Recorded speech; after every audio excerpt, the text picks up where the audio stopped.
CREAPod no ar. Obrigada pela sua companhia. Você vai acompanhar mais um episódio do podcast do Conselho Regional de Engenharia e Agronomia da Paraíba. Nós estamos num cenário modificado. Aqui nós estamos participando aqui no Centro de Convenções de João Pessoa, mais especificamente no Centro de Congressos do 2º Congresso Estadual de Engenharia, Agronomia e Geociências. E vamos conversar com um dos palestrantes desse evento, que é o engenheiro Ivanovic Medeiros Dantas da Silva, que vai falar, dentre outros assuntos, sobre inteligência artificial. Seja bem-vindo, Ivanovic, aqui ao CREAPod. Muito obrigado, é um prazer poder estar conversando com vocês e participar desse evento aqui hoje na cidade de João Pessoa. A inteligência artificial é um dos assuntos mais comentados no mundo, né? E de que forma ela pode ser utilizada para facilitar a vida dos profissionais da engenharia? Com certeza, é um tema que está quente, né? Todo mundo está usando, todo mundo está falando e etc. E é uma tecnologia que pode ajudar a engenharia de várias formas, desde a eficiência energética, resolvendo problemas, automatizando tarefas que o engenheiro faz manualmente e deixando o dia a dia dele mais eficiente, eficaz. Ele pode focar as energias em fazer coisas que realmente, né, tem uma contribuição um pouco maior, né? Mas a grande pergunta que se faz em várias profissões é se a inteligência artificial pode eliminar a presença do profissional. O que é que você acha? Isso é uma pergunta muito interessante. Sem dúvida, existe questionamento sobre essa questão, né? Mas imagine um cenário, né? Imagine que você tenha documentos, relatórios técnicos para poder ler, para resolver um determinado problema. Imagina uma bomba que ela tem um modo de funcionamento e por alguma razão você tem que fazer algum tipo de manutenção e você precisa consultar um manual. E aí você gasta horas, talvez alguns minutos, dezenas de minutos para poder saber qual configuração você tem que usar naquela bomba para resolver o problema. Com soluções com inteligência artificial você pode conversar com o manual. E aí você consegue rapidamente saber qual é o problema que tem que ser feito e mitigar aquilo. Isso em nenhum momento vai substituir, nesse caso em particular, o engenheiro, né? O engenheiro apenas ele vai ganhar um pouquinho mais de tempo para resolver esse problema. Como é que começou o teu interesse, o teu estudo sobre a inteligência artificial? Aí isso vem muito antes da pandemia, em 2015, e me formei, fiz graduação em engenharia, mestrado em engenharia, doutorado em engenharia. Em 2015 eu tive a oportunidade de fazer um curso, uma especialização em Big Data e redes sociais, né? Big Data e Social Analytics. E a partir disso eu comecei a ver novas oportunidades de aplicar esse conhecimento na indústria. Ou seja, na identificação de falhas ou na criação de sensores virtuais e na indicação, na classificação de problemas e tudo isso. Você poderia falar sobre algum projeto que você tenha utilizado inteligência artificial e que tenha tido um destaque maior? Perfeito. A gente tem um projeto que é chamado Descarbonize AI. AI virou uma marca, né? AI do inglês, Artificial Intelligence. E a gente tem um projeto com algumas montadoras, né, no Brasil, a Volkswagen, Stellantis, inclusive a Universidade Federal da Paraíba é parceira do nosso projeto, o Inmetro, junto com o Centro de Energias Renováveis. Nesse projeto, a gente consegue mensurar a pegada de carbono de um carro ao se deslocar de A para B. E não existe um sensor que faça isso, um sensor que a gente coloca no veículo. Então a gente usa os dados do veículo, que o veículo gera, e a partir desses dados e com modelos de inteligência artificial a gente gera sensores virtuais. E um desses sensores é quantos emissões de CO2 foram emitidas. E com isso a gente consegue criar, se você está usando um veículo a combustão, quanto de CO2 você emitiu, e se você estiver usando um veículo elétrico, quanto de CO2 você não emitiu. E com isso a gente consegue criar um mercado de compra e venda de créditos de carbono. Uhum. A inteligência artificial, ela é um caminho sem volta, quer dizer, todos os profissionais, e mais especificamente na sua área, na engenharia, é indispensável fazer uso dela? Hoje em dia é um caminho sem volta. Eu enxergo como um caminho sem volta, porque muitas das coisas que a gente faz manualmente pode ser automatizado, né? Não tudo, mas muitas da nossa atividade diária pode ser automatizado. E aí nos libera para realmente fazer coisas que realmente importam. Pensar nos problemas. A indústria chega com um problema, eu vou pensar naquele problema, como resolver, como modelar o problema. Isso o ser humano consegue fazer muito bem. Agora, ficar lendo manual técnico para descobrir uma resposta, eu consigo automatizar isso com eficiência muito boa. Então, acho que esse é o dilema. Tem alguns profissionais, por exemplo, da área artística, que estão até acionando a justiça para criar uma espécie de reserva para que eles não sejam substituídos por criações de inteligência artificial. No caso da engenharia, qual seria o maior desafio? De que forma a inteligência artificial pode ser usada prejudicialmente? Por exemplo, questão de drones, né? Hoje em dia, né, tá bem assim, questão de guerras e tudo mais, o pessoal está usando drones para fazer enxames de drones. A gente está vendo isso na guerra da Ucrânia contra a Rússia. E aí esses drones eles viajam de forma autônoma, então os algoritmos de IA estão sendo usados para mover os drones de forma autônoma, sendo que estão movendo com armas. Então imagine quando essa IA chegar na área bélica, e já está chegando, né? Imagina a gente, só de pensar um drone com uma metralhadora que possa atirar de forma remota, né? Isso é complicado. Então eu vejo a engenharia ainda, principalmente na área militar, como um desafio, principalmente questões éticas. O tema da sua palestra é 50 anos em 5, né? Isso. Fala um pouco mais sobre o tema da tua explanação aqui no Congresso. Isso foi uma metáfora, né, do plano de governo do saudoso JK, né, o ex-presidente, que tinha a visão de evoluir o Brasil 50 anos em 5 anos, que era o tempo do mandato. E a ideia de fazer essa metáfora foi que é um sentimento que os profissionais têm de uma forma geral, com essas tecnologias, que a coisa está muito acelerada, né? Todo dia é uma nova tecnologia que surge, a gente tem que aprender outras coisas, e esse 55 é um pouco disso. E na apresentação eu mostrei um pouco da inovação que está ocorrendo e como é que a gente caminhos possíveis de se atualizar nesse cenário. A formação acadêmica já está em sintonia com essa modernidade? Eu diria que está se movendo. É um desafio, talvez para aquelas formações onde a tecnologia ela faz parte nativamente das formações, eu acho que isso já está acontecendo de uma forma mais gradual. Nas áreas outras que a tecnologia ainda não é tão inserida de forma massiva, né, talvez as áreas humanas, isso ainda esteja acontecendo, né, de uma maneira mais lenta, mas eu acredito que todas as áreas vão receber a influência desses avanços envolvendo a inteligência artificial. Desde a saúde, hoje em dia um diagnóstico com raio-x, monitoramento dos pacientes, isso já se usa em produtos, inclusive. No direito, né, isso é facilitado no momento que a IA consegue ler e identificar padrões em peças, em materiais técnicos desse setor. Na biologia, né, na bioinformática, que estuda genética. A genética hoje em dia basicamente é modelada com matemática e com aplicações do uso de IA. Então, assim, todas as áreas elas estão, de alguma forma, algumas mais, outras menos, mas estão sendo impactadas com essas novas tecnologias. Mas em termos de engenharia, quais as ramificações assim, em que a inteligência artificial pode ser mais útil?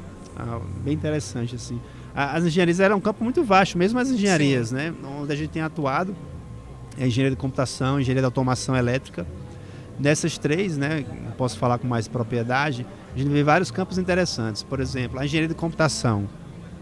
Um dos campos da engenharia de computação são os sistemas embarcados, as coisas, da famosa internet das coisas. Então, essas IAs que a gente está vendo, como por exemplo o ChatGPT, o Gemini, que são as mais conhecidas, elas não são adequadas para serem usadas nas coisas, nos dispositivos, num relógio, etc. Então, a engenharia de computação ela pode, com o conhecimento dela, adaptar essas soluções para tornar possível que essas novas tecnologias se apliquem a essas coisas. A engenharia elétrica, por exemplo, né? A gente pode usar a IA para identificar diagnósticos de problemas como anomalias que acontecem na rede elétrica. A engenharia de automação, na identificação do diagnóstico, a saúde de equipamentos que estão em uma planta industrial. Então, tudo isso tem impactos bem positivos. E as oportunidades que você cita também na sua palestra, quais são as oportunidades também que são criadas a partir do uso da IA? eu imagino para um jovem e uma jovem que está se formando na engenharia hoje, é um campo bem interessante, porque as empresas, a indústria, elas têm que inovar para se manterem, e como a influência da IA está muito grande, a demanda por profissionais que conheçam isso também está aquecido. Então, eu imagino para esses jovens, eu vejo isso como um caminho bem promissor de estudos futuros, né, almejando aí posições no mercado.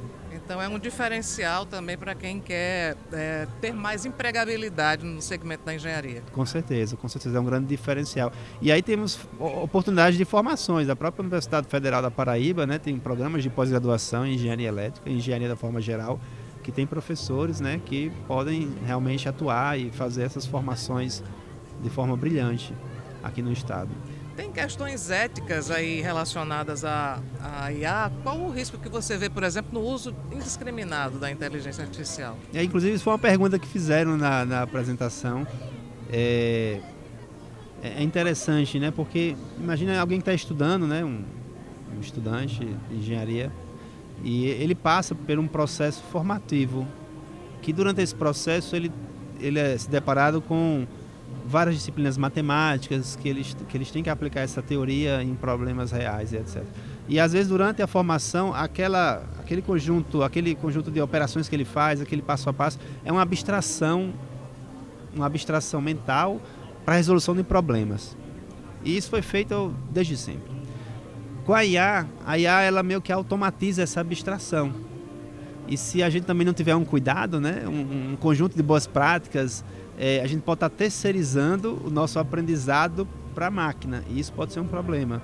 Então, eu não vejo a IA hoje como uma coisa maléfica que vai diminuir nossa inteligência, mas a gente precisa entender as novas boas práticas de abstrações para usar essas novas ferramentas. Essas são as ferramentas desse século, não adianta fugir disso. Eu acho que o segredo é como podemos usar isso da melhor forma, que vai nos propiciar uma formação, né, sólida, né? Acho que esse é o maior desafio. Ivanovic, não tem o risco assim de a IA se tornar meio que uma muleta para algumas pessoas que vão ter muita dificuldade e acabam se tornando dependentes daquele uso? Mas com certeza. Em todas as tecnologias. Eu imagino quando foi criada a calculadora. Imagina, muitos anos atrás foi criada a calculadora, então todo mundo proibiu usar a calculadora. Não pode usar a calculadora porque... Você tem que saber fazer a conta. Tem que saber fazer a conta. E aí agora vem o ChatGPT, esses outros modelos, e aí proíbe. No primeiro momento a gente proíbe, né? No segundo momento a gente começa a usar, é bom, é interessante. E no terceiro momento a gente começa a entender as boas práticas. Então eu acho que é um caminho natural. A gente usar, porque não adianta a gente ficar conjecturando situações e etc. Serve, não serve, a gente usa. E a partir que a gente vai usando, a gente vai moldando. Olha, isso aqui não é interessante, esse tipo de atividade já é mais interessante, e vai evoluindo. É uma coisa que eu vejo assim naturalmente. Então, essa questão das boas práticas é algo que até hoje me parece muito subjetivo. Não existe uma regulação do que seja, um código de ética para o uso de IA? Pois, isso é um problema aberto, né? Até pelo lado jurídico da coisa. Eu acho que as discussões estão ocorrendo agora. Porque como é uma tecnologia ainda relativamente nova, de forma massiva, a IA ela é da década de 50, então a IA não é uma coisa nova. Mas isso popularizou, porque chegou nas pessoas. A gente no WhatsApp, numa rede social, a gente consegue usar essas coisas. Então, no momento que uma tecnologia é popularizada, aí começam a surgir outros problemas. Porque sai de um nicho só de pessoas que faziam... Os usuários da IA era quem fazia a IA.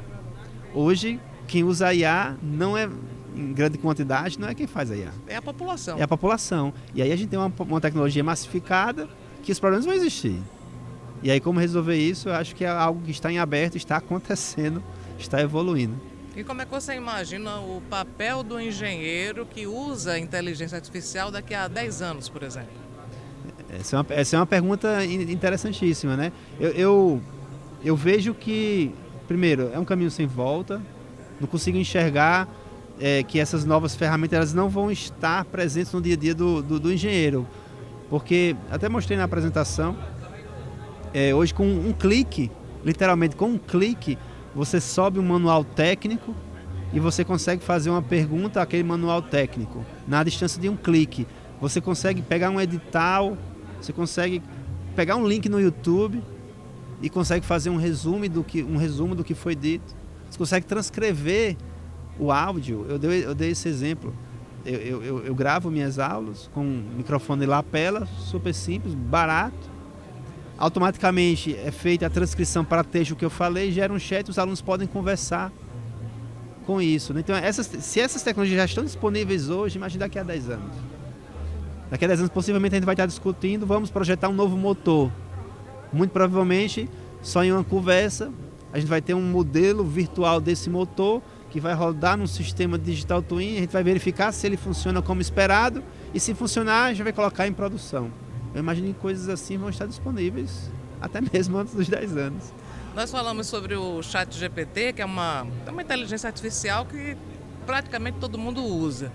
Quais são os tipos de inteligência artificial que os engenheiros, né, podem usar? Tem um campo bem vasto. Tem a IA pequena, vou chamar assim. O termo em inglês chama Tiny Machine Learning, Tiny ML.